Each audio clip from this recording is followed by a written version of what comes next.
দীর্ঘদিনের টানাপোড়েন, অবিশ্বাস আর কূটনৈতিক শীতলতার পর অবশেষে ভারতের সঙ্গে সম্পর্কের নতুন অধ্যায় শুরু করার বার্তা দিল বাংলাদেশ জাতীয়তাবাদী দল বিএনপি। নানামাত্রিক চ্যালেঞ্জ থাকলেও ভারতের সঙ্গে নতুন ধারার সম্পর্ক গড়ে তুলতে আগ্রহী বলে জানিয়েছেন দলের সদ্য দায়িত্বপ্রাপ্ত চেয়ারম্যান তারেক রহমান। এই বক্তব্যকে ঘিরে রাজনৈতিক অঙ্গনে শুরু হয়েছে নতুন আলোচনা। তাহলে কি সত্যি দিল্লি ঢাকা সম্পর্কের সমীকরণ বদলাতে যাচ্ছে? শনিবার বিকেল 5টার দিকে রাজধানীর গুলশানে বিএনপি চেয়ারম্যানের কার্যালয়ে ভারতের হাইকমিশনার প্রণয় ভার্মার সঙ্গে বৈঠকে বসেন তারেক রহমান। বৈঠকে উপস্থিত ছিলেন বিএনপি মহাসচিব মির্জা ফখরুল ইসলাম আলমগীর এবং দলটির যুগ্ম মহাসচিব হুমায়ুন কবির। শুধু ভারত নয়, একই দিনে তারেক রহমানের সঙ্গে সৌজন্য সাক্ষাৎ করেছেন ঢাকায় নিযুক্ত তুরস্ক এবং মিশরের রাষ্ট্রদূতরাও। এই ধারাবাহিক কূটনৈতিক তৎপরতা রাজনৈতিক মহলে ইঙ্গিত দিচ্ছে তারেক রহমানের প্রত্যাবর্তন এবং বিএনপির ভবিষ্যৎ ভূমিকা নিয়ে আন্তর্জাতিক আগ্রহ নতুন করে তৈরি হয়েছে। বৈঠক শেষে সাংবাদিকদের সঙ্গে কথা বলেন বিএনপির যুগ্ম মহাসচিব হুমায়ুন কবির। তিনি জানান, তারেক রহমানের প্রত্যাবর্তনকে কেন্দ্র করে আন্তর্জাতিক মহলের আগ্রহ বেড়েছে।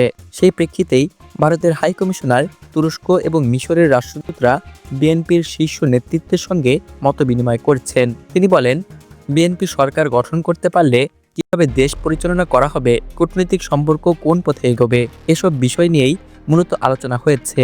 ভারতের সঙ্গে সম্পর্কের বিষয়ে তিনি উল্লেখ করেন, চ্যালেঞ্জ আছে, কিন্তু সেগুলো অ্যাড্রেস করেই শান্তি এবং নিরাপত্তা নিশ্চিত করার বিষয়ে আলোচনা হয়েছে।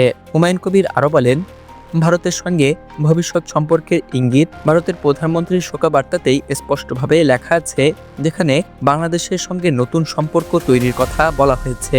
এই বক্তব্যকে অনেকেই দেখছেন একটি কূটনৈতিক বার্তা হিসেবে, যা ভবিষ্যতের রাজনৈতিক সমীকরণে বড় পরিবর্তনের ইঙ্গিত দিচ্ছে। যদিও তিনি বলেন, এই বৈঠকটি ছিল মূলত একটি শুভেচ্ছা সাক্ষাৎ, খুব বেশি বিস্তারিত আলোচনা হয়নি। তবুও রাজনৈতিক বিশ্লেষকদের মতে এমন সাক্ষাৎ কখনোই পুরোপুরি রুটিন হয় না, বিশেষ করে যখন সামনে জাতীয় নির্বাচন এবং ক্ষমতার পালাবদলের সম্ভাবনা থাকে। দীর্ঘদিন ধরেই অভিযোগ রয়েছে, ভারত আওয়ামী লীগের সঙ্গে ঘনিষ্ঠ এবং বিএনপির প্রতি তাদের দৃষ্টিভঙ্গি বারবারই সন্দেহপ্রবণ। সেই বাস্তবতায় তারেক রহমানের সঙ্গে ভারতের হাইকমিশনারের এই বৈঠক রাজনৈতিকভাবে অত্যন্ত তাৎপর্যপূর্ণ।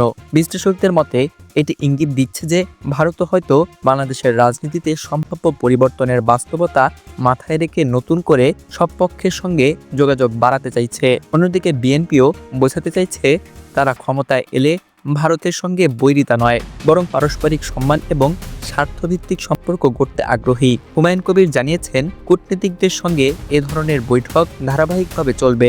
আরও অনেক দেশের প্রতিনিধিরাও সৌজন্য সাক্ষাতে আগ্রহ প্রকাশ করেছেন, সেগুলো পর্যায়ক্রমে আয়োজন করা হবে। এতে বোঝা যাচ্ছে, বিএনপি শুধু দেশের ভেতরের রাজনীতিতে নয়, আন্তর্জাতিক অঙ্গনেও নিজেদের গ্রহণযোগ্যতা এবং ভবিষ্যৎ রূপরেখা তুলে ধরতে সক্রিয়ভাবে কাজ শুরু করেছে। নতুন ধারার সম্পর্ক, এই একটি বাক্যই ইঙ্গিত দিচ্ছে বড় রাজনৈতিক পরিবর্তনের।